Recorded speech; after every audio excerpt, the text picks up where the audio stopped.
এক চোখা মানুষরা বলছে বিশ্ব এগিয়ে যাচ্ছে, আর কলবের মধ্যে আল্লাহ নূরওয়ালা মানুষরা বলছে বিশ্ব এগিয়ে যাচ্ছে বাট কিয়ামতের দিকে।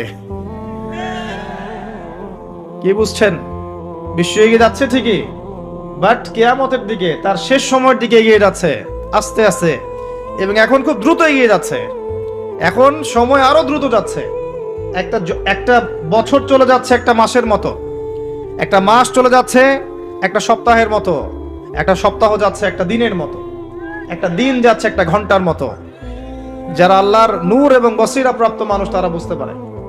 এই যে রমজান চলে আসলো, কয়দিন আগে রমজান শেষ করে আসলেন, এই যে রমজান চলে আসলো।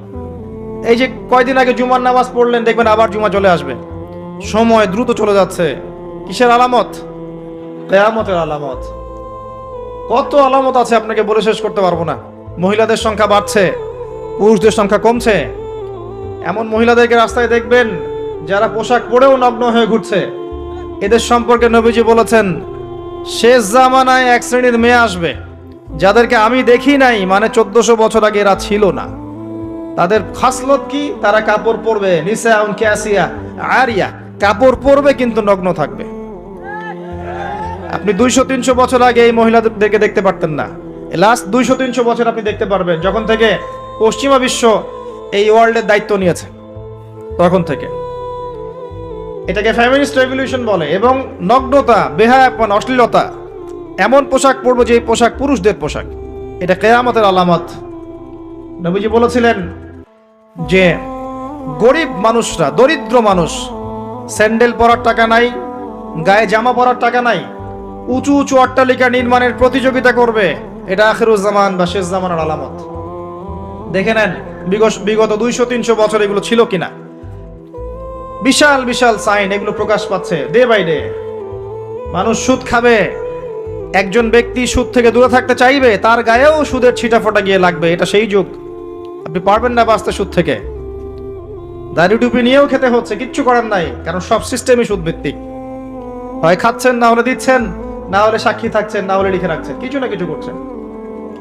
মানুষ মাদক খাবে, মাদককে হালাল মনে করে খাবে।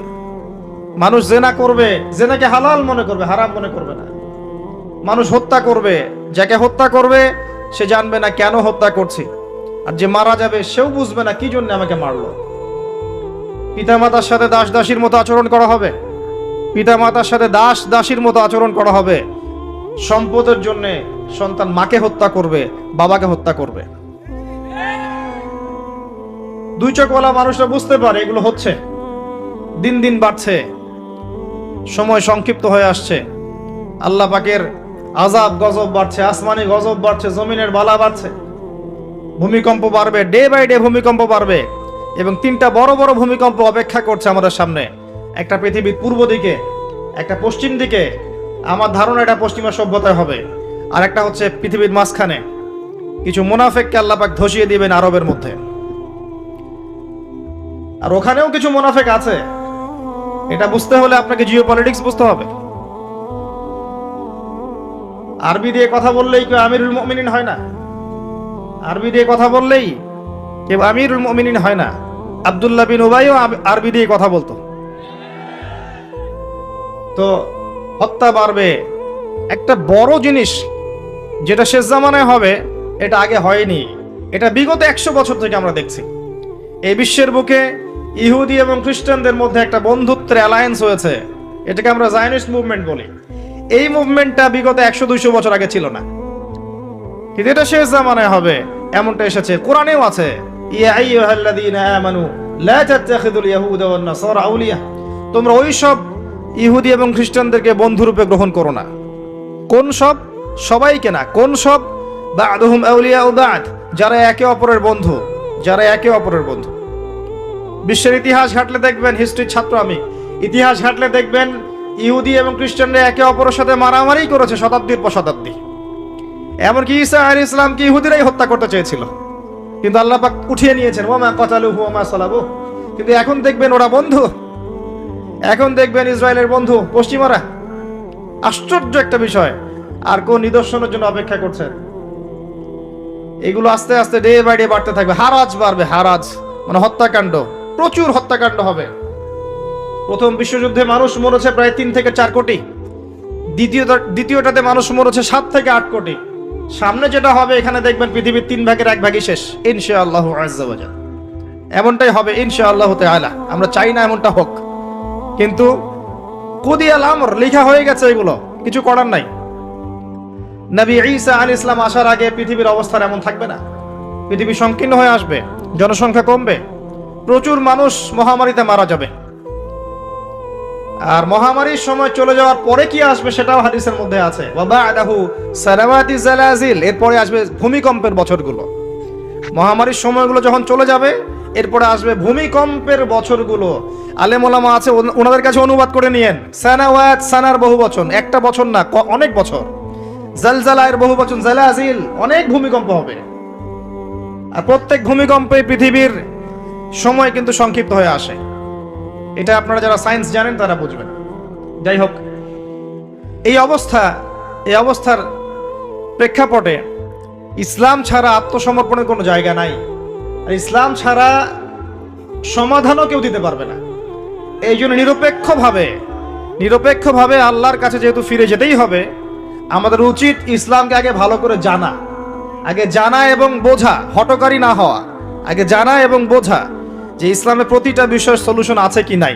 যদি আপনি দেখেন নিরপেক্ষভাবে হ্যাঁ আছে, তাহলে আর দেরি করবেন না, ইস্তেগফার করে আল্লাহর কাছে আত্মসমর্পণ করেন। আল্লাহ পাক আপনার বিগত জীবনের যত গুনাহ খাতা আছে সমস্ত গুনাহ আল্লাহ মাফ করে দিবেন ইনশাআল্লাহ তাআলা। আল্লাহ পাক তো এমনটা বলেছেন, ইল্লা মান তাবা ওয়া আমানা ওয়া আমিলা আমালান সালিহা ফাউলাইকা ইউবাদদিলুল্লাহু সাইয়্যাতিহিম হাসানাত। যারা তওবা করবে, ঈমান নিয়ে আসবে এবং আমলে সালেহ বেশি বেশি করতে থাকবে, আল্লাহ পাক তাদের গুনাহই শুধু মাফ করবেন না, বরং গুনাহগুলোকে নেকি দিয়ে পরিবর্তন করে দিবেন। বলেন সুবহানাল্লাহ। এই জায়গায় গিয়ে আবার পয়েন্টে চলে আস। নবী মুসা আলাইহিস সালাম যখন খুতবা দিচ্ছিলেন তখন তিনি বলে ফেলেছিলেন যে আমি পৃথিবীর সবচেয়ে জ্ঞানী মানুষ, কারণ তার কাছে ওহী আসছিল। আল্লাহ পাক ধরলেন, আল্লাহ পাক নবীদের ছোট ছোট ভুল ধরতেন। আমাদের নবী মুহাম্মদ সাল্লাল্লাহু আলাইহি ওয়াসাল্লাম বলে দিয়েছিলেন একবার যে আমি মধু খাবো না আজকে থেকে, মনে আছে? মধু হারাম করে নিলাম। লিমা তুহাররিমু মা আহাল্লাল্লাহ, আল্লাহ পাক আয়াত নাজিল করলেন না? কোন সূরায়? সূরা তাহরিম। ভাই, এভাবে আল কোরআনের আলো ঘরে ঘরে জ্বলবে না। যখন কোরআন আপনি স্টাডি করবেন, প্রত্যেকটা ঘরে একটা করে কোরআনওয়ালা মানুষ থাকবে, অটোমেটিক আল্লাহর এই যে আল্লাহ পাকের এই কিতাব আল কোরআনের আলো সমস্ত ঘরে ঘরে জ্বলবে ইনশাআল্লাহ তাআলা। কোরআন পড়ার লোক তো লাগবে, কোরআন পড়ার মানুষ তৈরি করতে হবে। প্রত্যেক ঘরে ঘরে একটা করে মানুষ তো চাই যে কোরআন গবেষণা করতে পারে। তখন দেখবেন অটোমেটিকলি কোরআনের আলো ঘরে ঘরে জ্বলে যাবে ইনশাআল্লাহ তাআলা। আবেগ দিয়ে হয় না, আবেগ দিয়ে কোনো কিছু হয় না। যারা ইসলামের বিরুদ্ধে কাজ করছে এরা আবেগ দিয়ে কাজ করছে না, বিবেক দিয়ে কাজ করছে। আমরা আবেগী জাতি, আমরা আবেগী জাতি না, আমরা আবেগী জাতি, খুব আবেগ আমাদের। দিনের পিছনে আবেগ ভালো জিনিস, কিন্তু আবেগ দিয়ে দিন প্রতিষ্ঠা হয়নি কখনো। নবী সাল্লাল্লাহু আলাইহি ওয়াসাল্লাম হিকমা দিয়ে, বুদ্ধি দিয়ে, কৌশল দিয়ে ধীরে ধীরে বেসিক ঠিক করে আস্তে আস্তে আস্তে আস্তে ইসলামকে এগিয়ে নিয়ে গেছেন। 23 বছর সময় লেগেছে। কত বছর? কখনো অত্যাচার সহ্য করতে হয়েছে, করেছেন। কখনো মার খেতে হয়েছে, খেয়েছেন। কখনো গালি খেতে হয়েছে, খেয়েছেন। কখনো সমালোচনা সহ্য করতে হয়েছে, করেছেন। কখনো দেশ থেকে চলে যেতে হয়েছে, চলে গিয়েছেন। হাল ছেড়ে দেন নাই, ধীরে ধীরে ইসলামকে নিয়ে এগিয়ে গেছেন। একদিনে তো দিন কায়েম হয়নি, হয়েছে? নবী ঈসা আলাইহিস সালাম যখন আসবেন তিনিও একদিনে দিন কায়েম করবেন না, অনেক চড়াই উতরাই পেরিয়েই ইনশাআল্লাহ তাআলা জেরুজালেম থেকে তিনি পুরো বিশ্বে ইসলামী খেলাফা কায়েম করবেন ইনশাআল্লাহ। তার আগ পর্যন্ত এভাবে গ্লোবালি কিছু হবে এটা আমার মনে হয় না। আমি স্টাডি করে যা মনে হচ্ছে আমার কাছে মনে হয় না যে গ্লোবালি তার আগে কিছু হবে। ক্ষুদ্র পরিসরে বা ব্যক্তিগতভাবে বা সামাজিকভাবে ছোট ছোট ক্ষেত্রে কিছু হতে পারে, কিন্তু বড় পরিসরে মনে হচ্ছে না যে এত সময় আমাদের হাতে বাকি আছে। আল্লাহ রাব্বুল আলামিন ভালো জানেন, ইল্লা মাশাআল্লাহ। নবী মুসা আলাইহিস সালাম যখন এই কথা বলছেন, আল্লাহ পাক ধরে ফেলেছেন। তিনি বলছেন, আমার একজন বান্দা আছে যার নাম খিদর আলাইহিস সালাম। খিদর মানে শ্যামল বা সবুজ। তিনি যেখানে বসতেন ওই জায়গাটা সবুজ হয়ে যেত। একটা রুক্ষ জায়গায় তিনি বসলে ওই জায়গা সবুজ হয়ে যেত। তিনি বললেন, খিদির তোমার চেয়ে বেশি জ্ঞানী মানুষ। নবী মুসা আলাইহিস সালাম বললেন, আমি তার সাথে মিট করতে চাই, আমি তার সাথে দেখা করতে চাই, আমি তার কাছে জ্ঞান শিখতে চাই। তিনি এগিয়ে গেলেন জ্ঞান শেখার পথে। একজন সাথীকে সঙ্গে দিলেন, তার নাম ইউশা বিন নুন। এগিয়ে গেলেন, যেতে যেতে তাকে বলে দেওয়া হয়েছিল, এই মাছটা যেখানে গিয়ে জীবিত হয়ে যাবে সেখানেই তুমি তাকে পাবে, যেখানে দুইটা সাগর একসাথে মিলিত হবে সেখানে তুমি তাকে পাবে। নবী মুসা আলাইহিস সালাম ওই জায়গা থেকে আরো দূরে চলে গিয়েছিলেন, এবং যখন তিনি পথটা ভুল করেছেন তখন ক্লান্ত হয়ে পড়েছিলেন। এই জায়গায় গিয়ে আমি বলি যে আপনার জীবনের চলার পথ যদি ভুল হয়, আপনি খুব দ্রুত ক্লান্ত হয়ে যাবেন আর কি। আপনার কথা কি বুঝতে পারেন? আপনার জীবনের চলার পথ যদি ভুল হয়, আল্লাহর পথে না হয়, তাহলে আপনি খুব দ্রুত ক্লান্ত হয়ে পড়বেন। নবী মুসা আলাইহিস সালাম যখন বুঝতে পারলেন পথ ভুল হয়েছে, আবার ফিরে আসলেন। এসে দেখলেন পাথরের উপরে, শিলাখণ্ডের উপরে সেই ব্যক্তি বসে আছেন, তার নাম খিদির আলাইহিস সালাম। যে পৃথিবীর সবচেয়ে জ্ঞানী মানুষ, তার চরিত্র হওয়া দরকার ওই শিলার মতো। এটার একটা নিদর্শন। তিনি পাথরের উপর বসেছিলেন। খিদির আলাইহিস সালাম, নবী মুসা আলাইহিস সালাম বললেন, আমি আপনার কাছে জ্ঞান শিখতে চাই। আমি শুনেছি আপনাকে আল্লাহর পক্ষ থেকে জ্ঞান দেওয়া হয়েছে। তিনি কিন্তু নবী নন। আমি বোঝাতে চাচ্ছি যে নবী না হয়েও জ্ঞানী হওয়া যায়, আল্লাহর পক্ষ থেকে জ্ঞান আসতে পারে যদি আপনার কলবে কি থাকে, নূর থাকে, স্বচ্ছতা থাকে, এবং আপনি বেশি বেশি আল্লাহর জিকির করেন, আল্লাহকে ডাকেন, আপনি আল্লাহর মারিফত অর্জন করতে পারেন, মনের মধ্যে হিংসা থাকে না, বিদ্বেষ থাকে না, অহংকার থাকে না, আল্লাহর নূর আসতে পারে। এই যুগেও সম্ভব ইনশাআল্লাহ তাআলা। হাল আত্তাবিউকা আলা আন তুআল্লিমানি মিম্মা উল্লিমতা রুশদা। মুসা আলাইহিস সালাম বলছেন, আমি কি আপনার সাথে সফর সঙ্গী হতে পারি? এই শর্তে যে আপনি আমাকে জ্ঞান শেখাবেন, যেই জ্ঞান আল্লাহ আপনাকে শিখিয়েছেন। এবার খিদির আলাইহিস সালাম বলছেন, ইন্নাকা লা তাস্তাতিআ মাইয়া সাবরা, তুমি তো আমার সাথে ধৈর্য ধরতে পারবে না। সুবহানাল্লাহ। একজন নবীকে বলছেন, একজন নবীকে একজন মানুষ বলছেন, তুমি তো আমার সাথে ধৈর্য ধরতে পারবে না। আপনি মনে করেন একটা স্কুলের টিচার 100টা বাচ্চাকে পড়াচ্ছেন, পরীক্ষার আগে আপনি বলে দিলেন যে 1 বছর আমি তোমাদেরকে পড়িয়েছি, তুমি অমুক আব্দুল্লাহ ফার্স্ট হতে পারো, আর তুমি আব্দুর রহমান তুমি ফার্স্ট হতে পারবে না, তুমি হবে লাস্ট। আপনার অভিজ্ঞতা, আপনি 1 বছর পড়িয়েছেন, আপনি দেখলেন রেজাল্ট ঠিক তাই হলো, আব্দুল্লাহ ফার্স্ট হয়েছে, আব্দুর রহমান লাস্ট হয়েছে। এর মানে কি এই টিচার গায়েব জানে? গায়েব জানে? তার ইলম, তার প্রজ্ঞা, তার অভিজ্ঞতা। নবী মুসা আলাইহিস সালামকে বলছেন তিনি, খিদির আলাইহিস সালাম, ইন্নাকা লান তাস্তাতিআ মাইয়া সাবরা, তুমি আমার সাথে ধৈর্য ধরতে পারবে না। মানে গল্পের শেষে আপনি গিয়ে দেখবেন তিনি আসলেই ধৈর্য ধরতে পারেন নাই। তো মুসা আলাইহিস সালাম বলেন, ইনশাআল্লাহ আমি ধৈর্য ধরব, আমি ধৈর্য ধরব ইনশাআল্লাহ, এবং আমি আপনার কাজে কোনো বিঘ্ন সৃষ্টি করব না। আচ্ছা ঠিক আছে, চলো।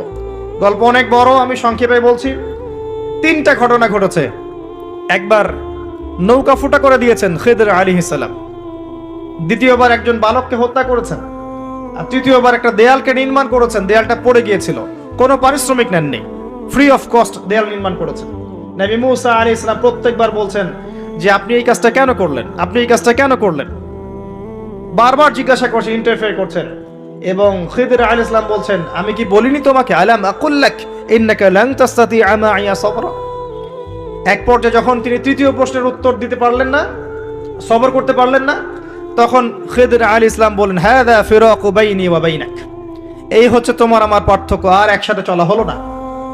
তবে যাওয়ার আগে আমি তোমাকে জানিয়ে দেব কেন আমি এই কাজগুলো করেছি। ওই নৌকা ফুটা না করলে, ওই নৌকার পিছনে জলদস্যু ছিল, ভালো নৌকা হলে নিয়ে চলে যেত। আমি ওই ব্যক্তির ক্ষতি করিনি, বরং উপকার করেছি নৌকা ফুটা করে দিয়ে।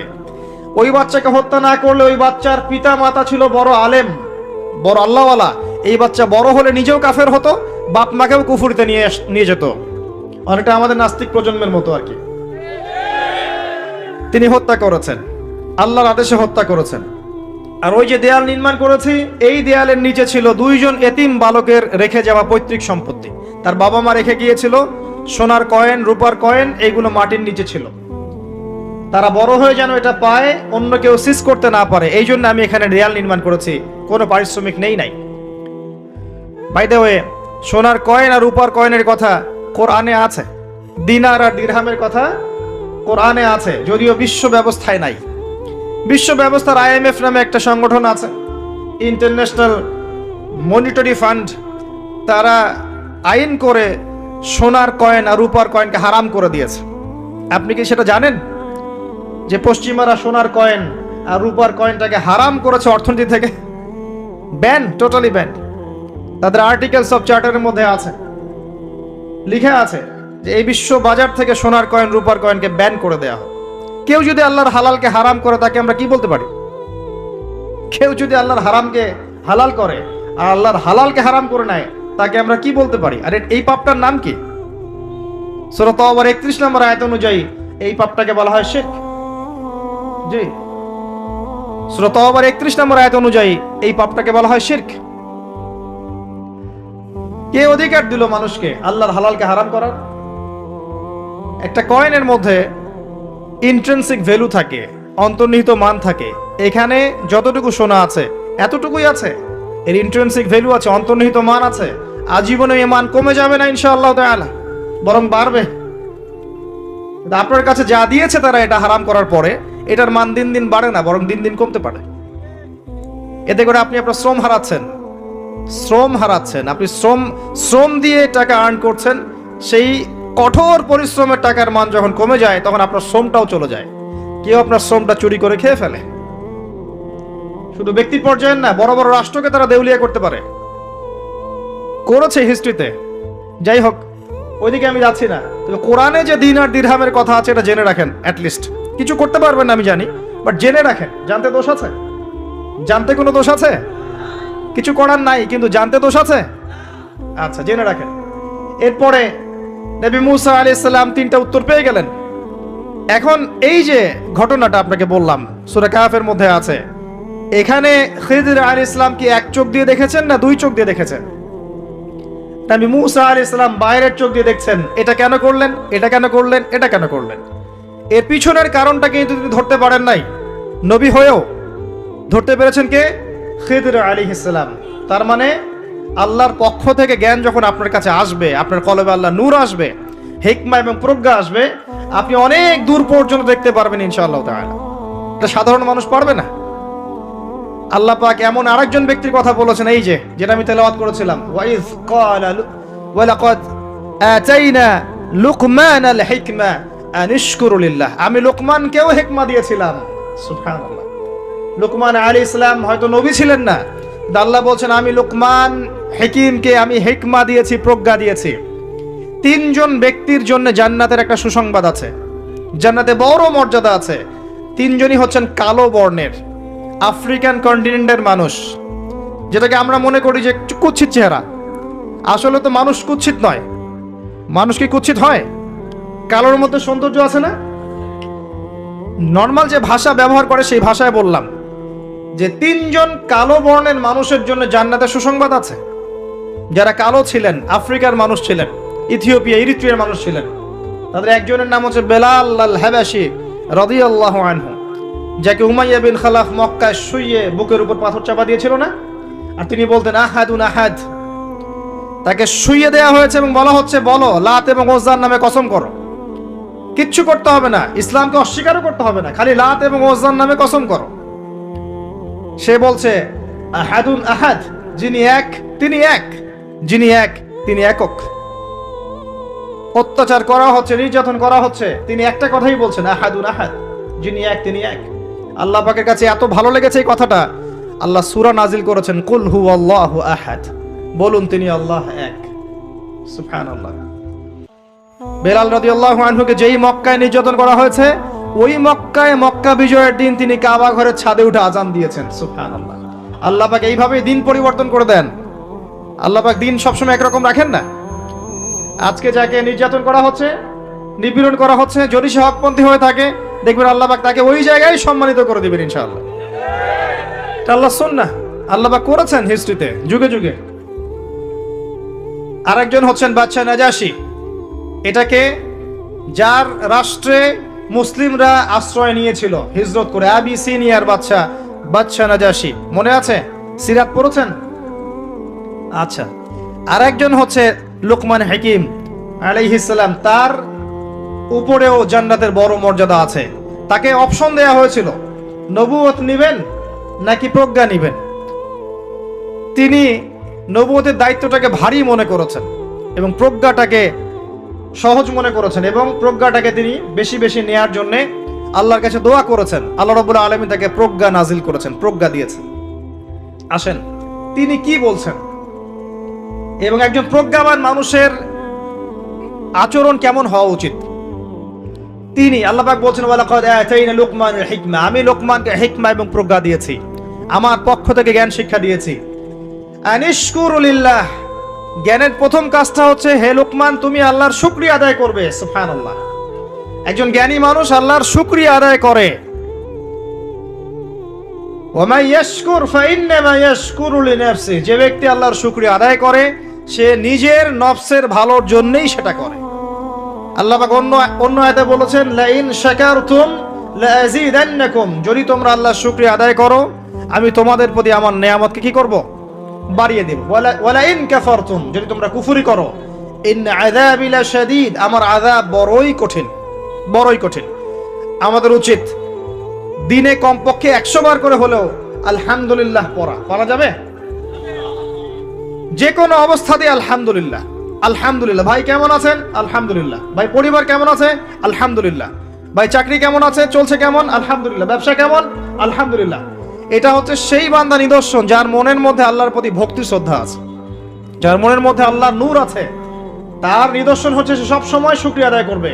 একটা এক্সাম্পল দিচ্ছি, দেখেন ইব্রাহিম আলাইহিস সালাম ওই প্যালেস্টাইনে থাকতেন, আর এই যে এইখানে মক্কায় তার একজন স্ত্রী হাজারা আলাইহিস সালাম, ওইখানে একজন স্ত্রী সারা আলাইহিস সালাম। মনে আছে ঘটনা? আচ্ছা, তিনি আসলেন বাসায়, দরজায় নক করছেন যে বাসায় কে আছে? দরজার পিছন থেকে বলা হচ্ছে যে আমি। তিনি বলছেন ইসমাইল কোথায়? তখন আওয়াজ আসছে ইসমাইল শিকার করতে গেছে। তারপরে তাকে বলা হচ্ছে তোমরা কেমন আছো, স্বামী স্ত্রী তোমরা কেমন আছো? তো স্ত্রী জবাব দিচ্ছে আমরা ভালো নাই, আমাদের ঘরে অনেক অভাব, আমাদের অনেকের স্ত্রীর মতো। আছে না এরকম?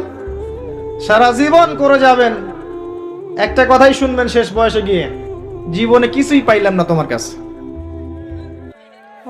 নিজের মাথার ঘাম পায়ে ফেলে করতেই থাকবেন, করতেই থাকবেন, করতেই থাকবেন, করতেই থাকবেন, কিন্তু আপনি শুনতেই থাকবেন, শুনতেই থাকবেন, কিছুই করলাম না, কিছুই পাইলাম না, কিছুই পাইলাম না।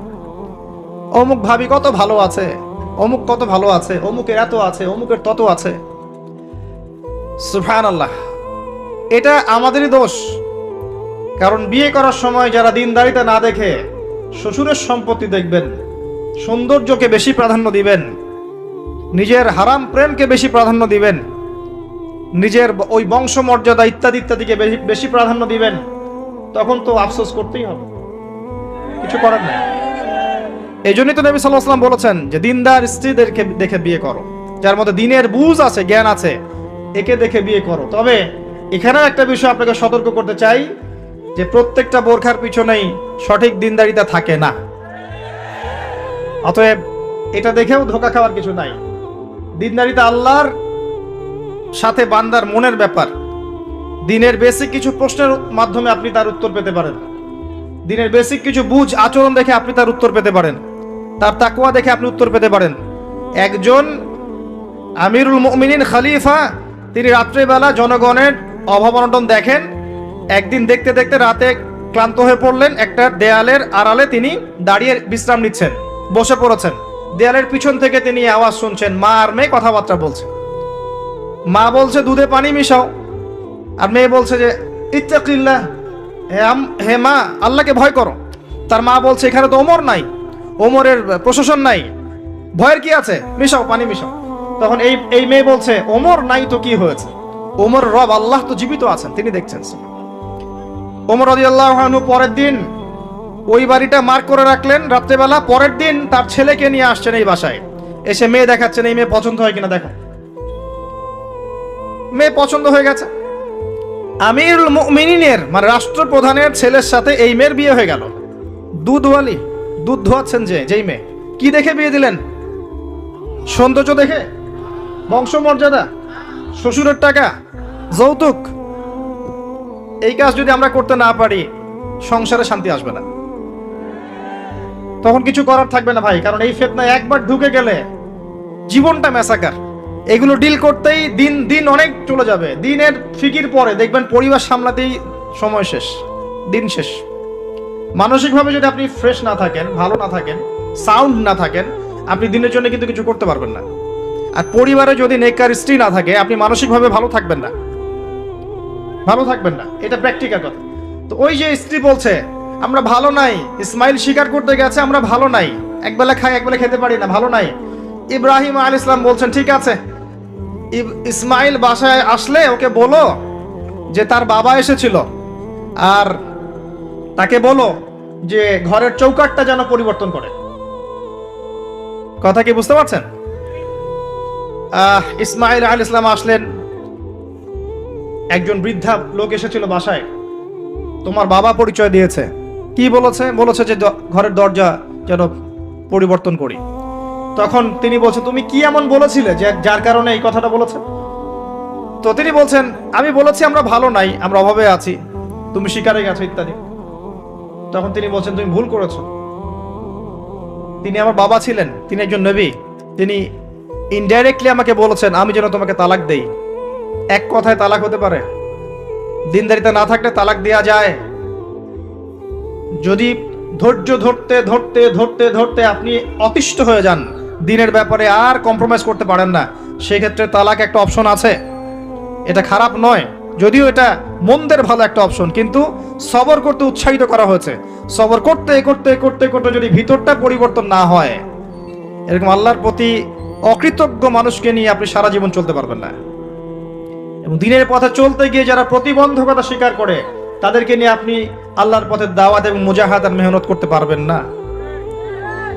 এই জায়গায় গিয়ে অনেক সময় এক্সট্রিম ডিসিশন নিতে হতে পারে। এটা ইসলাম কিন্তু অপশন রেখেছে আপনার জন্য, আমি উৎসাহিত করছি না, অপশন রেখেছে। এরপরে আবার তিনি আসলেন অনেক বছর পর, এসে আবার নক করলেন যে আসসালামু আলাইকুম। ওয়ালাইকুম সালাম। ইসমাইল কোথায়? স্বীকার করতে গেছে। তোমরা কেমন আছো? আলহামদুলিল্লাহ আমরা অনেক ভালো আছি। ঠিক আছে, ইসমাইল বাসায় আসলে তাকে বলো ঘরের চৌকাঠটা যেন যত্ন করে আদর করে মহব্বত করে রাখে। কথা বুঝতে পারছেন? এবার ইসমাইল আলাইহিস সালাম আসলেন বাসায়, তার স্ত্রী জিজ্ঞাসা করছে, একজন বৃদ্ধা এসেছিলেন, তোমার বাবা পরিচয় দিয়েছেন। কি বলেছে? বলেছে আমি যেন ঘরের চৌকাঠটা তুমি যেন অটুট রাখো, বহাল রাখো। তুমি কি বলেছো? আমি বলেছি আমরা অনেক ভালো আছি। তখন তিনি বলছেন আমার বাবা তোমাকে অনেক পছন্দ করেছেন এবং তোমাকে নিয়ে আমাকে সংসার করতে বলেছেন। এই হলো অবস্থা। শুকরিয়া আদায় যারা করতে পারবে না, তাদেরকে নিয়ে চলা মুশকিল। লুকমান হাকিম, যাকে প্রজ্ঞা দেয়া হয়েছে, তাকেও আল্লাহ পাক আদেশ করছেন তুমি আল্লাহর শুকরিয়া আদায় করো। যে ব্যক্তি আল্লাহর শুকরিয়া আদায় করে, কৃতজ্ঞতা প্রকাশ করে, যে কোনো হালতেই বলতে পারে আল্লাহ আলহামদুলিল্লাহ আমি ভালো আছি। এবং আল্লাহ রাসূল সাল্লাল্লাহু আলাইহি ওয়াসাল্লাম বলেছেন কখনো উঁচু স্তরের লোকদের দিকে তাকাবে না। যার উঁচু বাড়ি আছে, তোমার চেয়ে উঁচু বাড়ি আছে, তোমার চেয়ে বড় গাড়ি আছে, তোমার চেয়ে বেশি টাকা আর্ন করে, ওদের দিকে দেখবে না, ওদের দিকে চোখ দিও না। বরং তোমার চেয়ে নিচে যারা আছে, দরিদ্র যারা, তোমার চেয়ে যারা দরিদ্র, ওদের দিকে তাকাও। তাহলে তুমি আল্লাহর নিয়ামতের শুকরিয়া আদায় করতে পারবে ইনশাআল্লাহ। আমরা যদি হসপিটালে যাই, শুকরিয়া আদায় করতে পারবো না? যে এই যে হাজার হাজার মানুষ শুয়ে আছে, কারো ক্যান্সার, কারো ডায়াবেটিস, কারো অমুক, কারো তমুক, কারো অ্যাক্সিডেন্ট, কারো এইটা সেইটা, কারো ব্রেন টিউমার, কারো হার্টের সমস্যা, কত সমস্যা। কেউ হাঁটতে পারে না, কেউ বসতে পারে না, কেউ শুইতে পারে না, কেউ শুইলে ঘুমাতে পারে না। আমরা ভালো আছি না? আলহামদুলিল্লাহ, কৃতজ্ঞতা। যখন আপনি আপনার চেয়ে বিপন্ন কোনো মানুষকে দেখবেন, দেখে যদি এই দোয়াটা পড়েন আলহামদুলিল্লাহিল্লাযী আফানি মিম্মা ইবতালাকা বিহি ওয়া ফাদ্দালানি আলা কাসীরিম মিম্মান খালাকা তাফদীলা, আল্লাহর শুকরিয়া আদায় করছি যে আল্লাহ তোমাকে যে বিষয় দিয়ে পরীক্ষা করেছেন, আমাকে তার থেকে নিরাপদ রেখেছেন, এবং হাজার মানুষের চাইতে আল্লাহ পাক আমাকে উত্তম জায়গায় রেখেছেন, ভালো রেখেছেন। এই দোয়াটা যে ব্যক্তি পড়বে, ওই বিপদ তাকে স্পর্শ করবে না ইনশাআল্লাহ। এভাবে আপনি আল্লাহর শুকরিয়া আদায় করতে পারেন। আর আল্লাহ পাকের শুকরিয়া আদায় করার সবচাইতে বড় নিদর্শন হচ্ছে আপনি আল্লাহর আদেশ নিষেধ মেনে চলছেন কিনা। যে ব্যক্তি আল্লাহর আদেশ এবং নিষেধকে মেনে চলছে, এই ব্যক্তি প্রকৃতপক্ষে আল্লাহ শুকরিয়া আদায় করছে, তাই নয় কি? খালি মুখে যদি বলি আমি আল্লাহ শুকরিয়া আদায় করি, নামাজ নাই, সওম নাই, যাকাত নাই, কিচ্ছু নাই, মুখে মুখে বলছি আমি আল্লাহকে অনেক ভালোবাসি, এই ভালোবাসার দাম আছে? আল্লাহ পাক কি বলেছেন? যে তোমরা যদি আল্লাহর ভালোবাসা পেতে চাও, কুল ইন কুনতুম তুহিব্বুনাল্লাহ ফাত্তাবিউনি, আমার অনুসরণ করো। কার অনুসরণ? মুহাম্মদ সাল্লাল্লাহু আলাইহি ওয়াসাল্লামের অনুসরণ করো, তার সুন্নাহ মাফিক জীবন করো। ইনশাআল্লাহ আল্লাহ পাক তোমাদেরকে মাফ করে দিবেন, আল্লাহও তোমাদেরকে ভালোবাসবেন ইনশাআল্লাহ।